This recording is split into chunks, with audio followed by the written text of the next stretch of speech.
सिद्धेभ्यः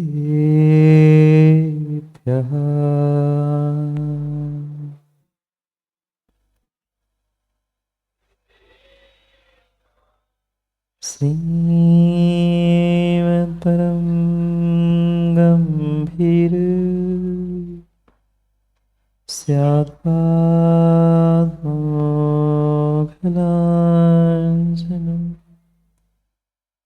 जियात्रैलोक्यनाथस्य शासनं जिनशासनं दृष्ट्वा जनान् लोक विकर्मबद्धा व्यस्तान् तो ज्ञानविवेकमन्दा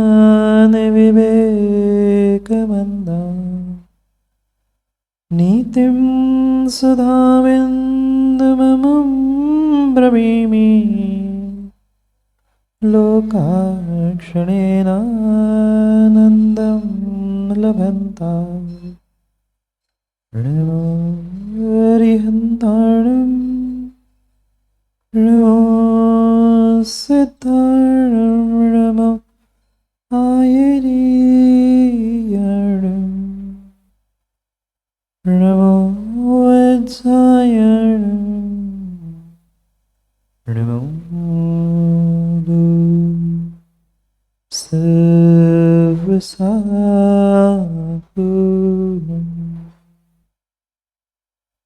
अनंत अनंत परम सिद्ध भगवान की 1800 आदिनाथ भगवान की परम पूज्य आचार्य भगवान कुंद कुंद स्वामी की परम पूज्य आचार्य भगवान काम कुमार नंदी महाराज की परम पूज्य आचार्य भगवान गुरुवर विशुद्ध सागर जी महाराज की सनातन जैन धर्म की बोलिए हम सबके चाहते एवं दिल में बसने वाले पूज मुनि 108 श्री सुप्रभ सागर जी महाराज की, वात्सल में पूज मुनि 108 श्री प्रणत सागर जी महाराज की जय करो गुरुदेव का।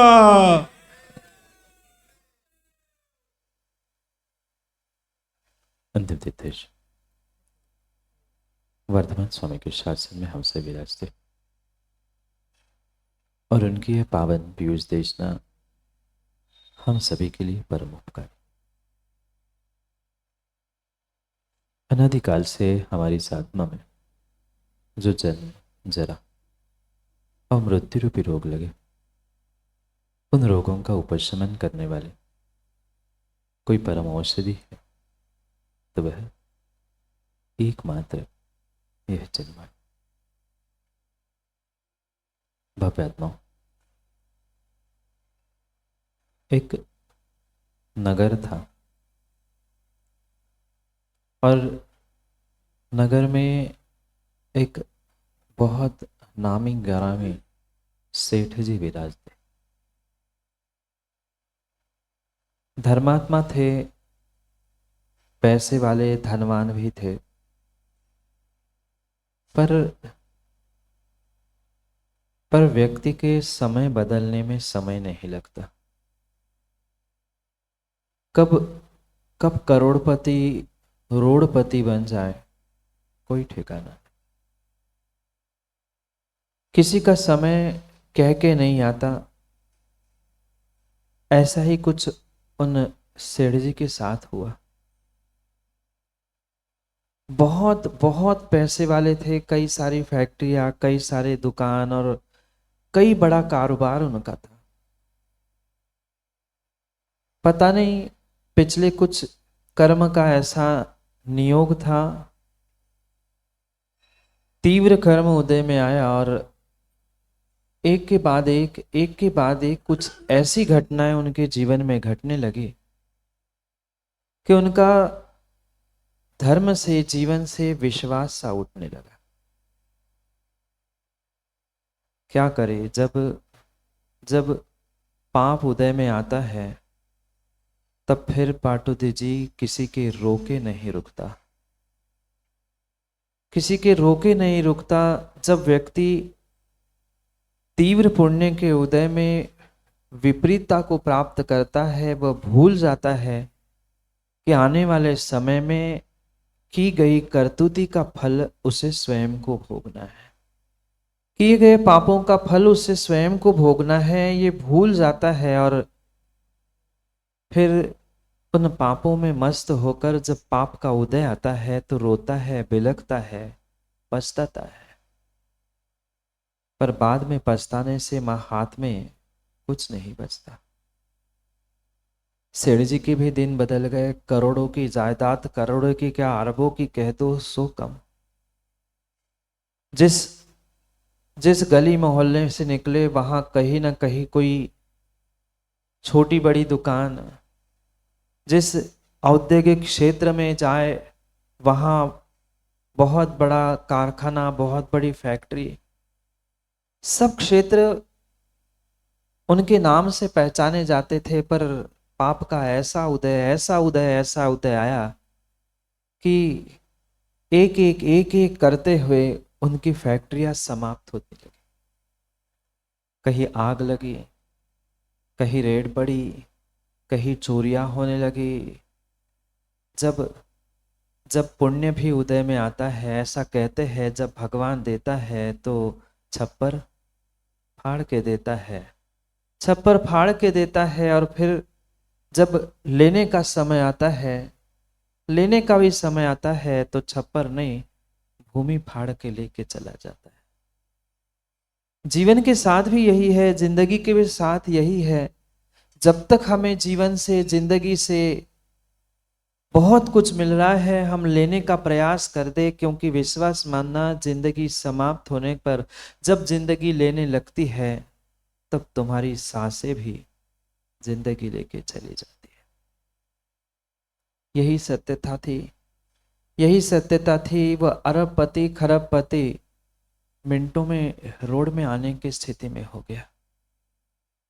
दिन रात, सुबह शाम, मात्र एक ही पीड़ा उस सेठ जी को लगी कि मैं कैसे बचूंगा।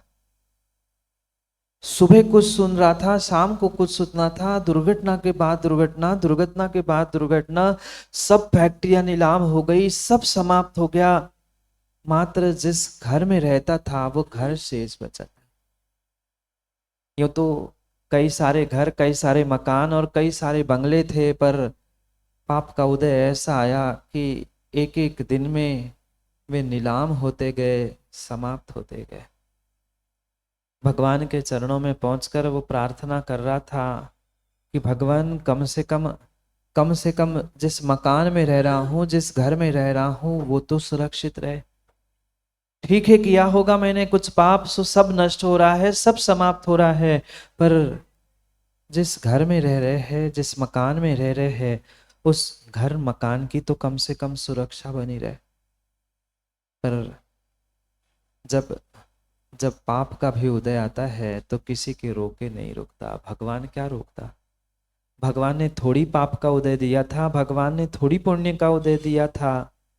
जैसा तीव्र तीव्र तीव्र कर्म का उदय था, वैसा ही कार्य उसके जीवन में होता गया। और ये सत्य समझना, ये सत्य समझना, जब तीव्र पाप का उदय होता है, पीके जैन साहब, आपका पुण्य कार्य भी फलीभूत नहीं होता। तीव्र कर्म के उदय में व्यक्ति का कोई पुरुषार्थ कार्यकारी नहीं होता। जब व्यक्ति समझ जाए कि मेरे तीव्र पाप का उदय है, तो शांति से भगवान का नाम लेते रह जाए। क्योंकि कई बार ऐसी स्थिति भी बनती है कि दिन भर में किराए के पैसे भी नहीं निकल पाते। नीतिकारों ने समझाया है कि ऐसे स्थिति में अधिक विकल्प करने से कभी धन की प्राप्ति, धर्म की प्राप्ति होना संभव नहीं है। कई बार तो ऐसा होता है कि धर्म करने की भी इच्छा समाप्त हो जाती है, धर्म से भी मन उठ जाता है, देव शास्त्र गुरु से भी दूर भागने की इच्छा होती है।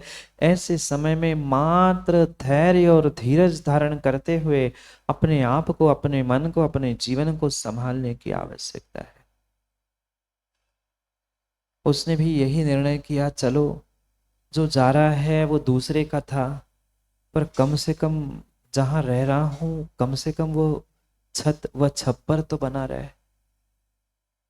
पर क्या करें, तीव्र तीव्र पाप का उदय था, उसका कोई पुरुषार्थ कार्यकारी नहीं हो पा रहा था। खूब जप तप भी करने का उसने प्रयास किया, पर शून्य शून्य। तीव्र कर्म जब उदय में आता है तब किसी का कोई पुरुषार्थ कार्यकारी नहीं होता। पुरुषार्थ व्यक्ति का तभी फलीभूत होता है जब कर्मोदय मध्यम अंशों में होता है। न तीव्रोदय में न मंदोदय में पुरुषार्थ काम करता है, मध्यम उदय में ही जीव का पुरुषार्थ कार्यकारी होता है। पुरुषार्थ तो वह बराबर कर रहा था, बहुत सारे गुरुओं की सेवा भी की थी, बहुत सारे स्थानों पर दान भी दिया था, बहुत कुछ कार्य किया था इस पर्याय में, पर होगा कुछ पिछले पर्याय का ऐसा पाप कर्म का उदय जो सब नष्ट हो रहा था। एक रात घर में सोया था, निर्णय करके सोया था कि पता नहीं कल की सुबह कैसी होगी, देख पाऊंगा कि नहीं देख पाऊंगा। और लगभग 12-1 बजे का समय होगा, 12-1 बजे का समय होगा। जिस कमरे में, जिस छोटे से मकान में वो रहने लगा था, वह मकान भी धू धू करके अचानक जलने लग गया। पूरा मोहल्ला जोर जोर से चिल्लाने लगा, बचाओ, आग बुझाओ। बेडरूम में सोने वाले उस शेर की अचानक नींद खुल गई। इकलौता बेटा था, वो बेटा भी किसी हादसे से समाप्त हो गया था। एक पत्नी मात्र बूढ़ी साथी के रूप में जीवित थी, पर अब बहुत बड़ा धर्म संकट उसके सामने था। मैं बचाऊं तो किसको बचाऊं? घर मकान बचाऊं, घर में रखे हुए कीमती 2-3 रत्न थे उनको बचाऊं, अपनी जान बचाऊं, क्या करूं? चारों तरफ से मकान में ऐसी आग लगी थी कि शायद ही कोई उसे बुझा पाए। अड़ोस पड़ोस के लोगों ने फायर ब्रिगेड को फोन लगाया था, बचाने का पूरा प्रयास चल रहा था, पर वो सोच रहा था, वो विचार कर रहा था, अब क्या करूं? बीबी को उठा के बाहर ले जाऊंगा या मैं अपने आप की रक्षा करूं, या घर में रखा हुआ धन ले जाऊं, क्या किया जाए? ये तो निर्णय उसका हो चुका था कि अब जो चाहे हो जाए, घर तो बचने वाला नहीं है। घर तो बचने वाला नहीं है, घर के साथी भी सब समाप्त हो गए हैं। ये पत्नी, मैं और कुछ बेशकीमती रत्न उसने संभाल के रखे थे। बेशकीमती 3 रत्न उसके पास, जो पिताजी की दौलत थी, पिताजी के पास से उसे मिले थे। वो सोचता है चलो घर परिवार नष्ट हो गया, सब कुछ चला गया, कम से कम इन 3 रत्नों को मैं संभाल कर रख लूं। 3 जो पिताजी से मिले हुए बेशकीमती रत्न हैं, उन रत्नों की ही मैं सुरक्षा कर लूं, उन्हें बेचकर बचा हुआ 10-20 साल का जीवन में यापन कर लूंगा। कुछ नहीं सही, कम से कम उन रत्नों को ही ले लूं।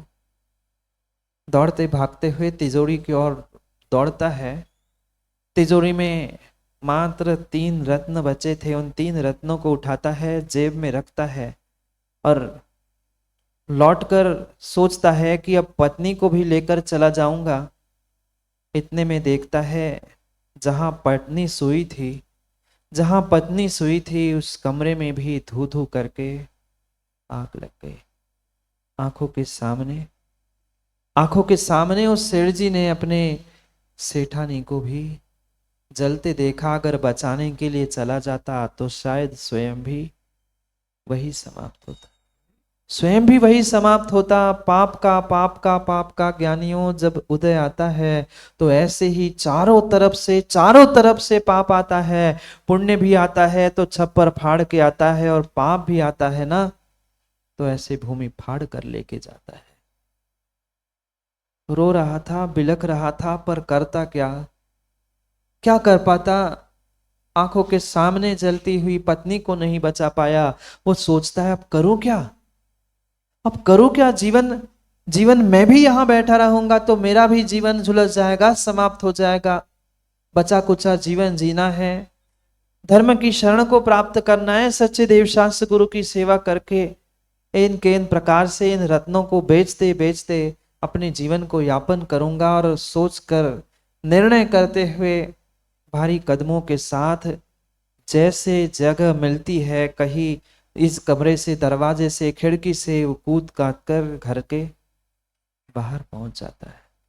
घर के बाहर पहुंच जाता है, घर से निकल जाता है, अपनी प्राणों की रक्षा करता है। क्योंकि कहा जाता है कि जान बची तो लाखों पाए, जान बची तो लाखों पाए। वो जान बचाकर घर से निकल जाता है और उन 3 रत्नों के साथ गुरु सेवा, प्रभु सेवा और धर्म की सेवा के साथ साथ अपने बचे हुए जीवन को यापन करना प्रारंभ करता है।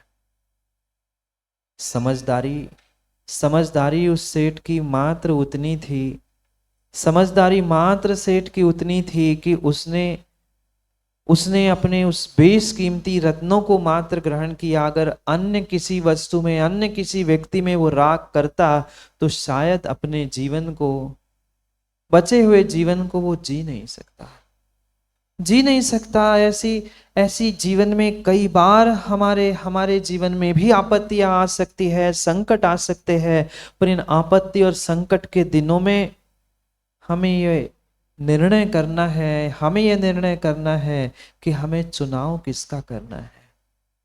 कल भी आचार्य भगवान ने हमें समझाया था कि सब कुछ हमारे सामने है, सब कुछ हमारे सामने है, बस हमारे निर्णय करने की देरी है कि हमें कब, कहाँ, क्या करना है। ये विवेक मुझे जागृत करना है, ये भीतर की शक्ति को मुझे जागृत करना है। इस संसार में ऐसी कौन सी वस्तु है जो नष्ट नहीं होगी? कौन सी वस्तु है? प्रत्येक वस्तु संसार में जो उत्पन्न हुई है वह नष्ट होनी ही होनी है। प्रत्येक वस्तु संसार में जो उत्पन्न हुई है वह नष्ट होनी ही होनी है। आचार्य भगवंत कहते हैं, जम किंच विपन्नो तस् विनाशेन हवदि नियमेण। नियम से जो इस संसार में उत्पन्न हुआ है वह सब कुछ नष्ट होने वाला है।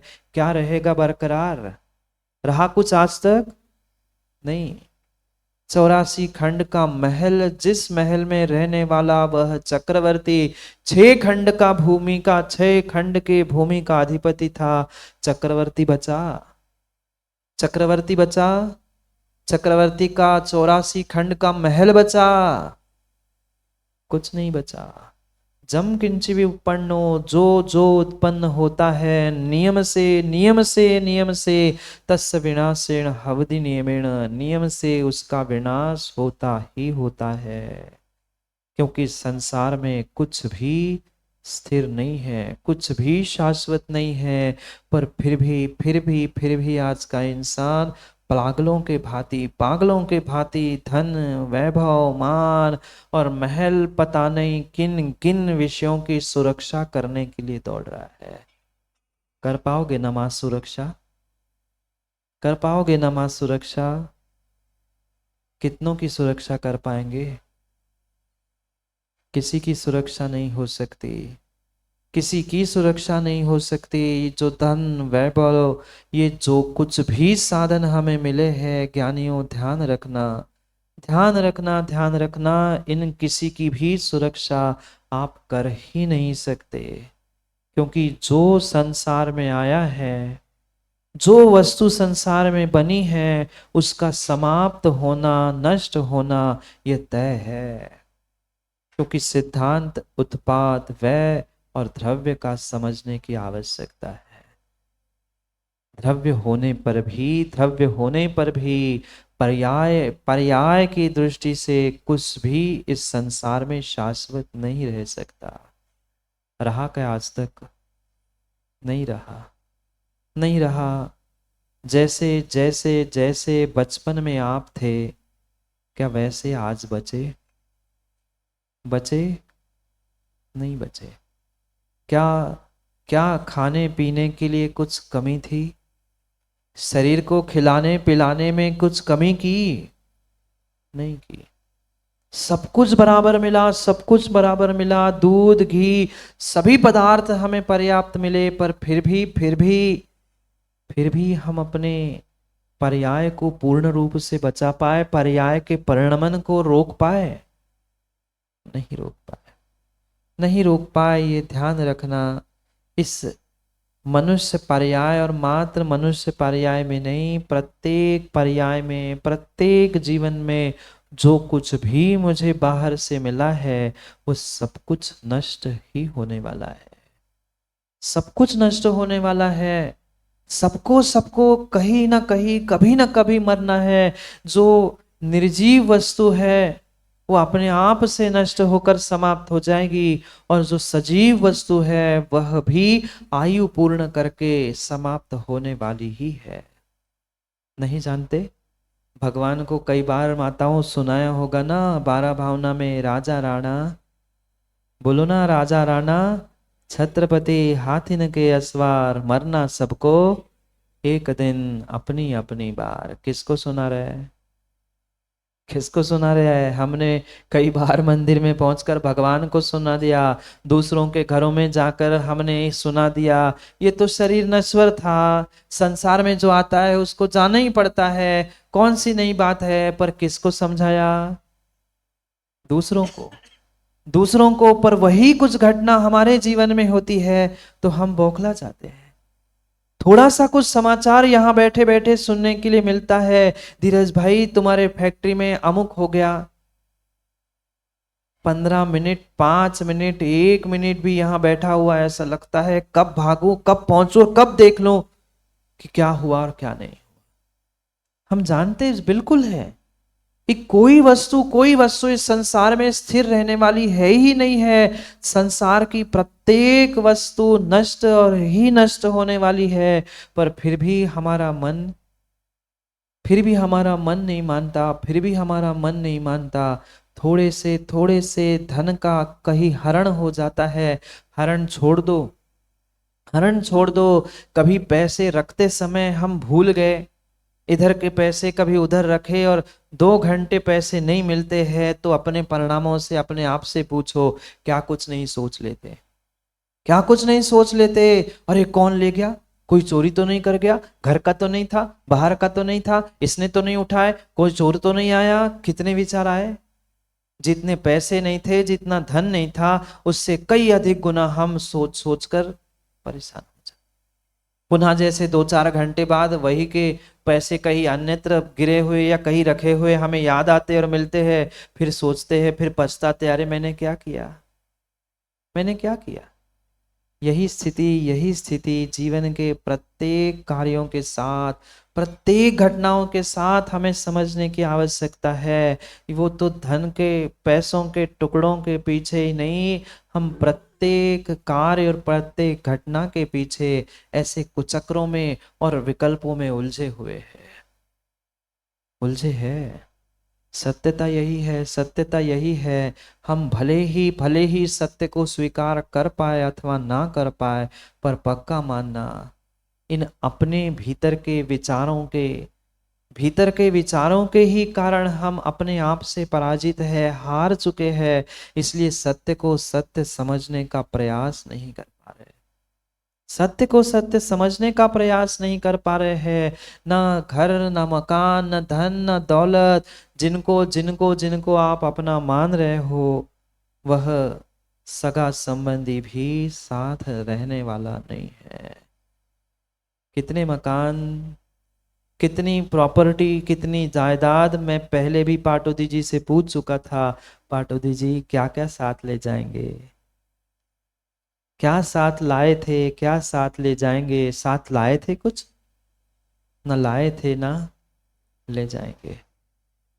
जानते मात्र यही बैठे बैठे 1 आध घंटा है, बाद में 23 घंटे तो हमारी परिणति, बाद में तो 23 घंटे हमारी परिणति बिल्कुल वैसे की वैसे ही हो जाती है। यही आधा 1 घंटा सुनते सुनते लगता है कि नहीं बिल्कुल सही कह रहे, सब छोड़ना चाहिए, सब व्यर्थ है। पर कब तक? कब तक? बस यहाँ जब तक बैठे हैं चेयरमैन बन के, तब तक। जैसे ही कुर्सी से उठे, जिनवाणी की, कायोत्सर्ग किया, सब समाप्त, सब भाव बदल गए, सब विचार बदल गए। कोई बात नहीं, कम से कम 24 घंटे में से 1 घंटा भी सुन के भाव बदल रहे हैं, भाव बदलने का, अपने आप को बदलने का प्रयास कर रहे हैं, इतना भी पर्याप्त है, इतना भी पर्याप्त है। कुछ नहीं से कुछ सही, कुछ नहीं से कुछ सही, कुछ सही कुछ सही, कुछ कुछ करते हुए तो बहुत कुछ हो सकता है, पर कुछ कुछ करने का प्रयास तो करे, कुछ करने का प्रयास तो करे। पर हम आज तक अपने आप को, अपने जीवन को, अपने कीमती सामग्री को, कीमती रत्नों को समझने का प्रयास कर ही नहीं पाए, कर ही नहीं पाए, कर ही नहीं पाए। तुम्हारे पिता ने भी, तुम्हारे पिता ने भी, तुम्हारे पिता ने भी तुम्हें 3 रत्न दिए हैं, पर क्या हम रक्षा कर पाए?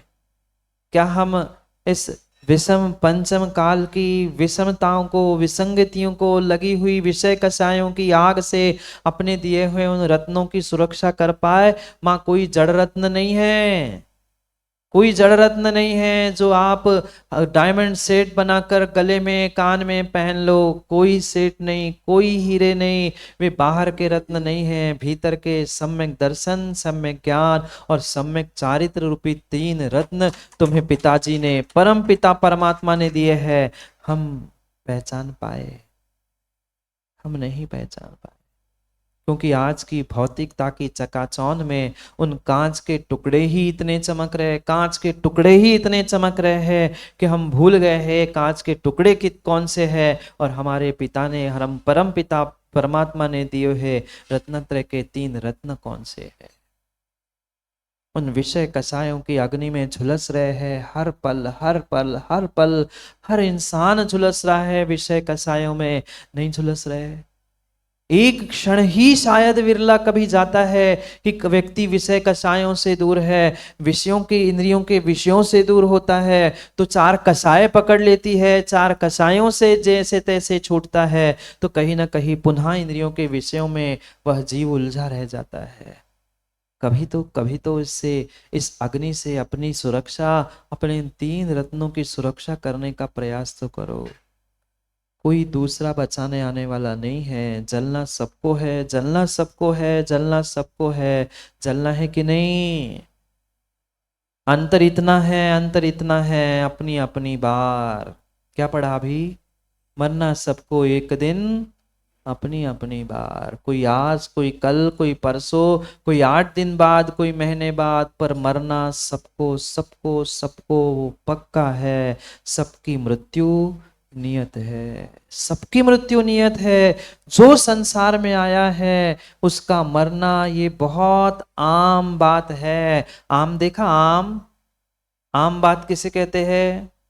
जो सामान्य बात होती है उसे आम बात कहते हैं। वह आम शब्द ही आपको आम बात कह रहा है, आम शब्द ही आम बात कह रहा है। आना और मरना ये बहुत आम बात है। संसार में आना जितना आम बात है, ऐसी संसार से मरण को, मृत्यु को प्राप्त करना ये आम बात है। समझ में आई? आम फल नहीं, आम बात कह रहा हूं। बहुत सामान्य, बहुत सामान्य, बहुत आम बात है। आए हो तो जाना पड़ेगा, आए हो तो जाना पड़ेगा, और जाने से पहले, जाने से पहले जो इस पर्याय में आते आते आपने प्राप्त किया था, सब यही का यही छोड़ जाना है। कितने कितने कितने सुंदर किले और कितने सुंदर महल बनाए आपके लखनऊ की तो खासियत है जागे जी, भूल भुलैया। किस लिए बनाया था? किस लिए बनाया था? शत्रु हजारों लाखों की भी तादाद में आ जाए, वो दरवाजे ही खोजता रहे, इस गली उस गली करते करते, ना अंदर आ पाए तो बाहर ना जा पाए, पर क्या बनाने वाले को बचा पाए? क्या बनाने वाले को बचा पाए? भले ही शत्रु पहुंचे ना पर पहुंचे, पर आयु रूपी, आयु कर्म रूपी शत्रु को, शत्रु तो उन दरवाजों से कहां से आया? अगर वह यमराज भी अगर दरवाजे से आता तो आपके लखनऊ के उस भूल भुलैया में भूल जाता, पर आयु कर्म कभी दरवाजे खिड़की से नहीं आता, नहीं आता, नहीं आता। वो कभी किसी से कह के नहीं आता। ग्राहक और मृत्यु ये दो ऐसे हैं, ग्राहक और यमराज, दो ऐसे हैं, वे कभी बताकर नहीं आते, बिना बताए बिना बताई आते हैं। और वो भी जरूरी नहीं है मृत्यु दरवाजे पर दस्तक दे के आ जाए जब आयु समाप्त होगी। ये पक्का मान लेना, कोई बचाने आने वाला नहीं है। नियत है, नियत है। बड़े बड़े किले और बड़े बड़े महल तो ढह गए, क्या बचा? कितनी विभूति, कितनी विभूति, क्या कुछ नहीं हमने सुना। वो सोने की लंका, सोने की द्वारिका और कितने बड़े बड़े दृष्टांत हमारे आगम ग्रंथों में लिखा है। कुछ देखने के लिए मिल रहा है? नहीं मिल रहा है। क्यों? क्योंकि जो उत्पन्न होगा वो नष्ट होगा, ये नियत है, ये संसार का नियम है, ये संसार के प्रत्येक द्रव्य का नियम है। उत्पाद व्यय ये संसार के द्रव्य का स्वरूप है। जहां उत्पन्न होता है वहां नष्ट होना नियत है। आपका भी जितना जन्म लेना सामान्य है, संसार में आना सामान्य है, उतना ही संसार से जाना भी तय है। नहीं जाओगे क्या? किस किस की सेटिंग है? आदिश भाई की तो होगी पक्के में सेटिंग। किसी के साथ कितनी ही सेटिंग हो, पर यमों के साथ, कर्मों के साथ, मृत्यु के साथ किसी की कोई सेटिंग नहीं, कोई सेटिंग नहीं है, कोई सेटिंग नहीं है। दुनिया के हर व्यक्ति, हर इंसान, हर कार्य, हर स्थान में सेटिंग हो सकती है, पर ज्ञानियों मृत्यु के साथ कोई सेटिंग नहीं है। मनुष्य पर्याय मिली है तो समाप्त भी होगी। जो पर्याय प्राप्त की है वो पर्याय समाप्त होगी। हम क्यों बिलख रहे, क्यों तड़प रहे, क्यों रो रहे हैं? आज किसी को कह दिया जाए, आज किसी को कह दिया जाए कि रितेश भाई तुम्हारी 7 दिन में मृत्यु होने वाली है, क्या होगा? अभी घर वाले आएंगे, मेरे पीछे पड़ेंगे, महाराज क्यों बद्दुआ दे रहे हमें। यहाँ जितने बैठे हैं सबकी मृत्यु 7 ही दिनों में होगी, पक्का मानो। 7 ही दिनों में होगी रितेश भाई, 8वां दिन नहीं आएगा। सोमवार से लेकर रविवार, इन 7 दिनों से हटकर कोई दिनों में होगी? 7 आज से नहीं गिन रहा हूं, 7 दिन, सोमवार, मंगलवार, बुधवार, गुरुवार, शुक्रवार, शनिवार और रविवार, इन 7 दिनों के अलावा 8वां दिन कभी बनेगा? कभी नहीं आएगा। जिनकी जिनकी भी मृत्यु होगी, जितने बैठे हैं ना, वे 7 दिनों में ही मरने वाले हैं। पाटोदी जी तैयारी रखना, 7 दिनों में, 7 ही दिनों में मृत्यु होगी। 8वां दिन किसी की जिंदगी में आने वाला नहीं है। आया क्या किसी के? ना आएगा, ना आ चुका है, ना आज आने वाला है। इसलिए सोच समझकर तैयारी करके रख लो, सोच समझकर तैयारी करके रख लो, बाहर की नहीं। कितने ही सुरक्षा कोड बना लेना, कितने ही सुरक्षा के लिए बॉडीगार्ड भी रख लेना। आजकल चलता है ना बीए बॉडीगार्ड, पर ध्यान रखना भारत का इतिहास है, भारत का इतिहास है। जो बाहर का नहीं कर पाता है वो नजदीक का बॉडीगार्ड ही, समझ रहे हैं ना आप लोग? इतने तो ज्ञानी है ही। बाहर का जो शत्रु नहीं कर पाता है वह बॉडीगार्ड ही लेकर चला जाता है। आत्मरक्षक था, आत्मरक्षक था, बॉडीगार्ड था, पर कौन बचा पाया, किसको बचा पाए? नहीं बचा पाए।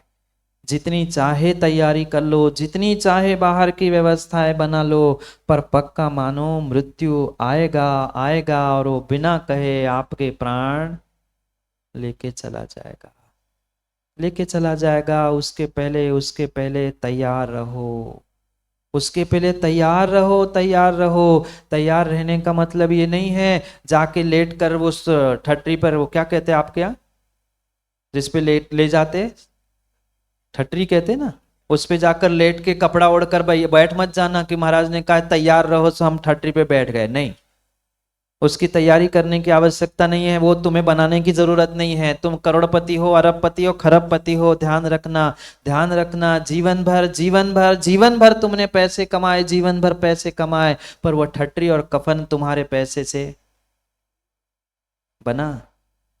कभी नहीं बना, कभी नहीं बना, कभी नहीं बना, कभी नहीं बना।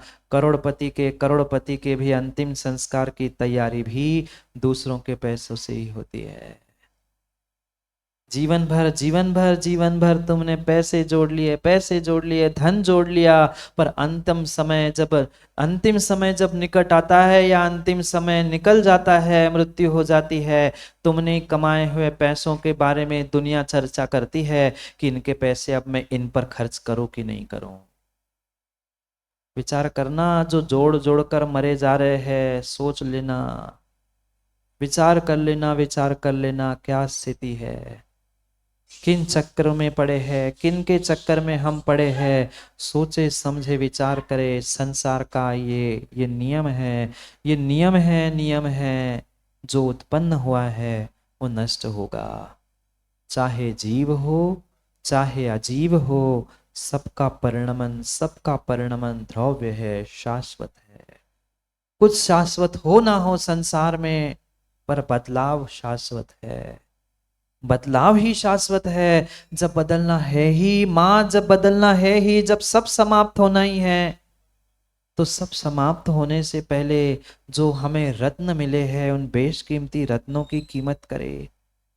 हमें पहचानने की आवश्यकता है कि हमारे जीवन में कीमती सामग्री कौन सी है। ये पुद्गल के टुकड़े कीमती नहीं है, ये पर्याय, ये शरीर भी कीमती नहीं है, इससे बहुत कीमती कुछ द्रव्य मेरे पास मुझे प्राप्त हुआ है, पर उसकी कितनी कीमत है, कितनी कीमत है। वो जड़ के कांच के टुकड़ों की तो आज भौतिकता के कारण से भौतिक जीवन में बहुत बड़ी कीमत है, उसके तो हमें अरब खरब करोड़ लाखों दिखते हैं, पर जो बेशकीमती अनमोल रत्न हमें मिले थे, अनमोल प्राण, अनमोल जीवन मिला था, उस जीवन की कितनी कीमत है।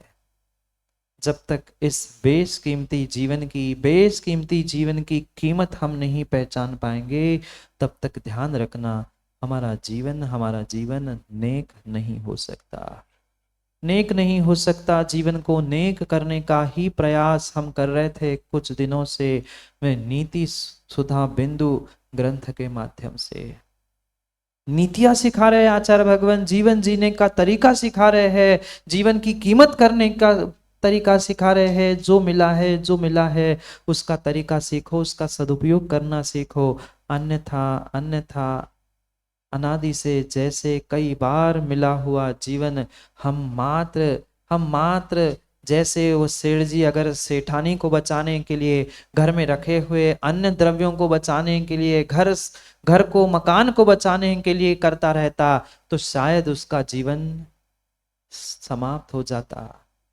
ऐसे ही हम भी भूल करते आए। जो कीमती वस्तु थी, मेरे भीतर की कीमती वस्तु थी, उसको हमने आज तक पहचाना ही नहीं। और जिसकी कीमत वास्तव में नहीं थी, ऐसे जड़ पुद्गल वस्तुओं के पीछे मैं दौड़ता भागता अपने जीवन को समाप्त करता रहा। ये पक्का है कि जीवन नष्ट होगा, ये पर्याय नष्ट होगी, पर पहले कीमती जीवन के पलों को हम जी कर देखे।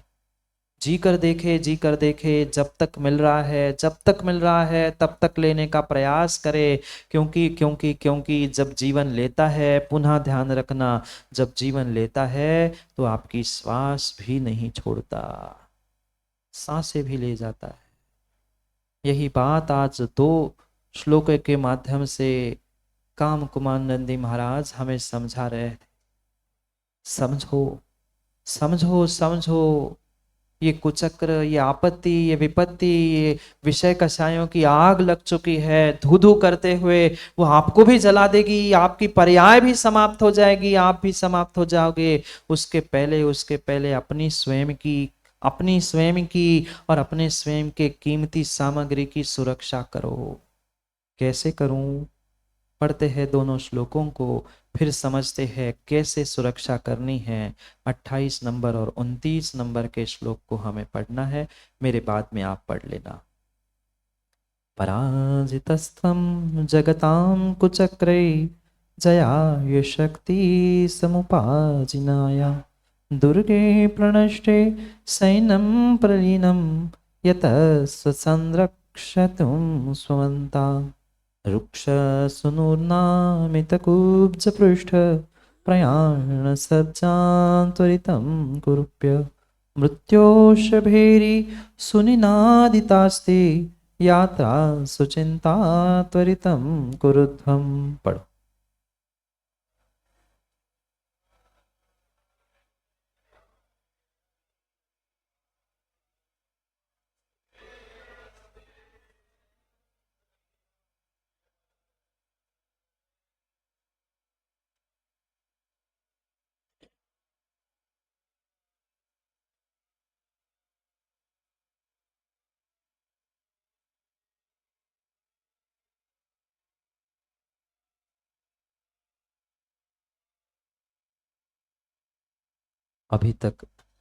अभी तक कितनी बड़ी भूल तुमने की। अब उस भूल को सुधारने का मौका तुम्हारे पास है। तुम थोड़ा सा विचार करो। पराजितस्त्वम जगताम कुचक्रे।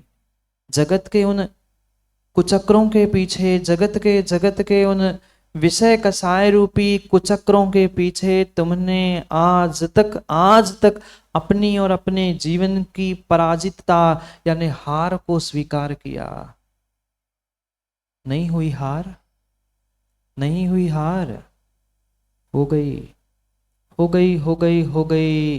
विजय नाम तो विजय है, पर हार पड़ते ही हार हो गई थी। गले में हार पड़ा था, गले में हार पड़ा था। हार पड़ते ही हार शुरू हो गई थी। हार पड़ते ही हार हो गई थी। और मात्र उतना ही हार नहीं, जीवन के प्रत्येक स्थान पर हम पराजित होते रहे। क्यों? क्योंकि विषय कसाय पाप आदि कुचक्रों में फंसते हुए पराजित हो गए हैं। जयाय शक्ति सुमुपार्जयन्।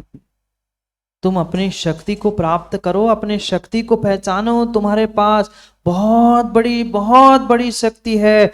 तू अगर अपने भीतर की शक्ति को पहचान लेगा, शक्ति को जान लेगा, तो शक्ति को जानने से तू पुनः जय विजय को प्राप्त कर सकता है। पुनः एक उम्मीद लेकर अपने आप को जीत सकता है, अपने आप को विजय को दिला सकता है। क्यों? क्यों? क्योंकि तेरे भीतर ही वह शक्ति है। तेरे पास वह बेशकीमती ऐसे 3 रत्न है। कितने ही उपसर्ग आ जाए, कितने ही संकट क्यों ना आ जाए, पर अगर 3 कीमती रत्नों की कीमत तुम्हें पता है, अपने भीतर की भगवत शक्ति का तुम्हें बोध है, तो आप नियम से पुनः जीत सकते हो। आज तक तो पराजित होते रहे, हारते रहे, पर अब जीतने का प्रयास करो। क्यों? दुर्गे प्रणष्टे सैनम प्रलिन्यम। दुर्ग यानी किला नष्ट हो गया, किला भी नष्ट हो गया, कोई बात नहीं। सैनम प्रलिन्यम, वह जो सैनिक थे, वह सैनिक भी प्रलिनियम, वो भी चले गए। अब यतस्स संरक्षतु स्वमन्तः, वो सब चले गए, कोई बात नहीं। शत्रु सामने खड़ा है, मृत्यु रूपी शत्रु अब सामने खड़ा है। स्वयं की रक्षा करो, स्वयं को सुरक्षित करो। शत्रु से भागने के लिए नहीं कर रहे हैं, पर सामने शत्रु कौन सा? कोई तलवार ढाल भाला आदि लिए शस्त्र लिया हुआ शत्रु नहीं, मृत्यु रूपी शत्रु सामने खड़ा है। अनादि से उन विषय कसाय रूपी चक्रों में उलझते हुए चक्रव्यूह में फंसे हो कि नहीं? बोलो हाँ, अरे हाँ बोलो। फंसे है सुबह से लेकर शाम तक, शाम से लेकर सुबह तक, वही। वो बेचारा अभिमन्यु को तो बदनाम कर दिया, वो तो एक ही छोटे से चक्रव्यूह में फंसा था। तुम तो कितने बड़े चक्रव्यूह में फंसे हो। तेरा मेरा अपना पराया, ये विषय, ये कसाय, ये घर, ये परिवार, ये दुकान, ये मकान, ये मंदिर, सब अपना पराया करते करते हम चक्रव्यूह में फंसे हैं। उस चक्रव्यूह से बाहर आओ। शक्ति तुम्हारे पास है, शक्ति तुम्हारे पास है, पर शक्ति को ना जानने के कारण, ज्ञान को ना जानने के कारण, जैसे अभिमन्यु उस चक्रव्यूह में ही फंसकर रह गया, ऐसे ही कहने वाले ने तो पिछले जन्म में भी कहा, आज भी गुरु कह रहे हैं, प्रभु समझा रहे हैं। हमने सुना, जैसे उसने गर्भ में सुना था कहा जाता है, ऐसे हम भी तो सुन रहे हैं। पर सुनते हैं और निकाल देते हैं, सुनते और निकाल देते हैं। चक्र में फंसे हो, शक्ति तुम्हारे पास है, दुर्ग नष्ट हो गया, आपका सैन्य चला गया, कोई बात नहीं है, घर परिवार लूट गया, मकान जल गया, फैक्ट्रियां नष्ट हो गई, फिर भी सेठो, फिर भी सेठो, फिर भी सेठो, तुम्हारे पास अभी बेशकीमती सामग्री बची है। तुम्हारा अभी मन, तुम्हारा अभी तन और तुम्हारा अभी वचन, ये 3 व्यवहार से रत्न भी तुम्हारे पास बचे हुए हैं। आप बहुत कुछ कर सकते हो। और अंतरंग अगर अध्यात्म की बात करें तो सम्यक दर्शन, सम्यक ज्ञान, सम्यक चारित्र, ये 3 रत्न भी तुम्हारे पास है। क्या मन वचन काय नहीं है? है। हम चाहे तो मन वचन काय से स्वयं की रक्षा कर सकते हैं। इसलिए ये दृष्टांत दुर्ग का, सैनिकों का, किले का देते हुए वह दृष्टांत समझा रहे हैं। ज्ञानी रुक्षस्वनु नार मित कुब्ज पृष्ठ, जब तुम्हारा शरीर सूख जाए, वृद्धों ध्यान रखना, जब तुम्हारा शरीर रुक्ष होने लग जाए। पर महाराज 80 साल के दादा भी कहते, महाराज हमें बूढ़ा कह रहे, हम वृद्ध थोड़ी है। अभी तो मैं, बहुत बढ़िया, मैं यही सुनना चाहता हूं, अभी तो मैं जवान हूं। विषय कसाईयों के लिए तो हम जवान बन के घूम रहे हैं। और धर्म करने की बात कहो, महाराज इतनी 15 मिनट कह रहे थे शिविर के बारे में, शिविर की कहो तो पीके जैन कहते महाराज बूढ़े हो गए, बैठ नहीं सकते, पूजा नहीं कर सकते, ये करना पड़ता है, दवाई पीनी है, ये खाना है, वो पीना है। धत तेरे की, धिक्कार है, धिक्कार है, धिक्कार है। विषय कसायों के लिए, पापों के लिए, फोटो खींचने के लिए, पार्टी के लिए, मौज ऐश करने के लिए तो अभी हम जवान हैं। और धर्म करने के लिए 25, 30, 40 साल का भी नौजवान कहता है हमसे नहीं हो सकता, हमसे नहीं हो सकता, हार चुके हैं, हार चुके हैं, हार चुके हैं अपने आप से, अपने जीवन से। कभी उसका भी आनंद लेकर देख लो, उसका भी तो आनंद लेकर देख लो कि क्या क्या गुरु की मित्रता होती है, क्या अनुशासन और क्या 10 दिन आनंद से होते हैं। सोचने का, विचार करने का प्रयास करो, पुनः मिले जरूरी नहीं है, नहीं है। कह रहे हैं जब तुम्हारा शरीर रुक्ष हो जाए, सूख जाए, वृद्धावस्था के कारण कुब्ज, तुम्हारी कमर टेढ़ी हो जाए। आज तो कमर टेढ़ी होने का सवाल ही नहीं, पहले ही हम बेल्ट लगा लेते हैं। कमर टेढ़ी उनकी होती, वे कभी कमर टेढ़ी करके दूसरों के चरणों में झुकने का प्रयास करते। आज हम झुकना ही नहीं जानते, बैठे तो चेयरमैन बन के कि ठीक है। ये सोचे समझे विचार करे। कुब्ज पृष्ठा, वह पीठ, कमर टेढ़ी हो गई वृद्धावस्था के लिए, अर्थात झुक जाने से। अब कह रहे हैं प्रयाण सज्जा त्वरितम कुरुध्व, अब जाने की तैयारी हो चुकी है।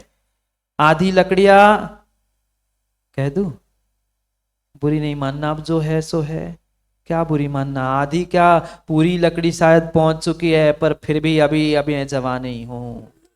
पूरी की पूरी लकड़ी शमशान में पहुंच गई, पूरी तैयारी है, हाथ हिल रहे हैं, गर्दन हिल रही। डॉक्टर ने कहा कि भाई अब कुछ समय बचा है, अब तो संभल जाओ।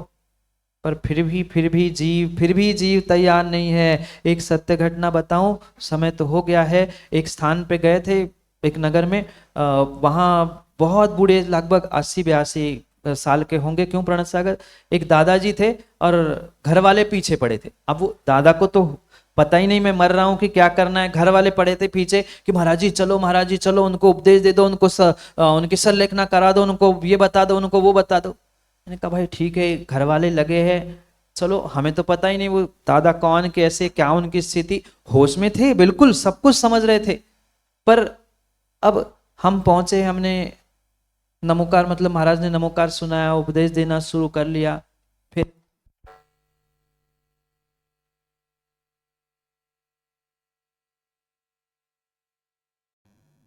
लाइट भी इसीलिए गई थी कि आपको पता चले, ऐसे ही प्राण कभी भी चले जा सकते। पर उस दादा को होश नहीं था, समझाने का प्रयास भी किया, पर अपने में ही थे। नमोकार सब कुछ होने के बाद मैंने उनसे कहा कि दादाजी कम से कम आप ऐसी स्थिति में हो, पता नहीं कब आपके जीवन की लाइट चली जाए, कोई भरोसा नहीं। बाजार की सामग्री खाना छोड़ दो, ये इसका त्याग कर दो। पहले तो वो ऐसे गुस्से में तमतमाए हुए देखने लगे, उनकी आंखें ये कहना चाहती मैं मर थोड़ी रहा हूं, अभी आप मुझे मारने मतलब समझाने आए। फिर हमने कहा चलो कम से कम इतना प्रयास करो, इतना प्रयास करो कि जो बाजार की सामग्री है, मतलब जब जैसे बाजार के बिस्किट है, टॉफी, गोली, ये तो बच्चों के काम है, उनका त्याग कर दो। वो दादाजी कहते हैं महाराज, महाराज रोटी तो गले से नीचे उतर नहीं रही है, बाकी कुछ खाते नहीं बन रहा है, दिन में मात्र 4 बिस्किट ही चाय में डुबो के खा पाता हूँ, आप उसको भी छुड़ा दोगे तो क्या मरना चाहते हो? कितने साल के दादा? 80 साल के। डॉक्टर ने मना कर दिया, पर अब वो बिस्किट नहीं छूट रहे। क्या स्थिति है, क्या स्थिति है? सल्लेखना की बात यही कह रहे हैं, जब तुम्हें समझ में आ चुका है कि अब कुछ बचने वाला नहीं है, कम से कम अपने प्राणों को, अपने धर्म को, अपने सत्य को, अपने आप को संभाल कर इस जलते हुए शरीर से निकल जाओ। यही बात यहां कह दी। प्रणायन सज्जा त्वरितम कुरुद्धम मृत्यु सुभेरी सुनिनादितास्त्रिस्ति। मृत्यु की भेरी बज रही है, मृत्यु की भेरी बज रही है, मृत्यु निश्चित हो चुकी है। कम से कम मृत्यु की भेरी को ही आनंद हो जाए कि हाँ मरने वाला कोई अच्छा व्यक्ति है, इसलिए सल्लेखना की तैयारी करो, सल्लेखना की तैयारी करो, सल्लेखना की तैयारी करो। सल्लेखना से ही तुम अपने सम्यक दर्शन, सम्यक ज्ञान, सम्यक चारित्र रूपी आध्यात्मिक आंतरिक रत्नों की और मन वचन काय रूपी बहिरंग व्यवहार रत्नों की सुरक्षा कर सकते हो। अन्य किसी प्रकार से आप सुरक्षा कर ही नहीं सकते।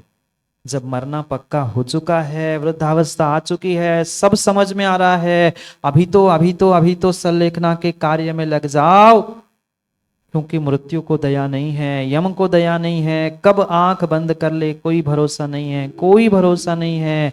इसलिए आचार्य महाराज समझा रहे हैं, विवेक रखो, पहचानो, पहचानो अपनी भूल को, पहचानो। अभी तक तो भूल हो चुकी, पर अब ये शरीर जलने को है, नष्ट होने को है, समाप्त होने को है, मरना तय है, मरना तय है। मरने से पहले अपनी कीमती सामग्री की, अपने जीवन की, अपने धर्म की सुरक्षा करो। अन्य कोई सुरक्षा करने की शक्ति नहीं रखता, नहीं रखता। जाओ, घर के सामग्री की सुरक्षा करने का समय हो गया है, वो ज्यादा कीमती है धर्म से, वो ज्यादा कीमती है, वो कीमती नहीं है। वो तो यहाँ का, इस धरा का, इस धरा पर सब धरा रह जाएगा, सब धरा रह जाएगा, सब धरा रह जाएगा। हम धरा से जाने से पहले, हम धरा से जाने से पहले जो बेशकीमती सामग्री है, धर्म है, उसको साथ लेकर जाने का प्रयास करें, क्योंकि सच्चा साथी वही है, सच्ची सच्ची कीमती सामग्री वही है। मेरे रत्नत्रय को मैं प्राप्त करूं, सल्लेखना से समाधि मरण को प्राप्त करूं, ऐसा पुरुषार्थ करना चाहिए। आज से ही, अभी से ही सल्लेखना की यात्रा प्रारंभ करो, करो। घर जाके नहीं होगी, घर जाके यात्रा नहीं होगी, घर जाके तो डंडे कंडे के साथ शव यात्रा ही निकलेगी। अगर यहाँ आओगे ना पी के जैन साहब, तो शव यात्रा नहीं, शिव यात्रा होगी। सल्लेखना के साथ सल्लेखना की यात्रा होगी। उसे समझने के लिए, शिव की यात्रा के लिए कभी हम शिविरार्थी बने और शिवार्थी बनकर अपना आत्मा का कल्याण करें। समय पर, समय की बात के लिए पुनः समय पे मिलते हैं, क्योंकि समय पे किया गया काम समय को दिलाता है। बोली भगवान महावीर स्वामी। हेलो।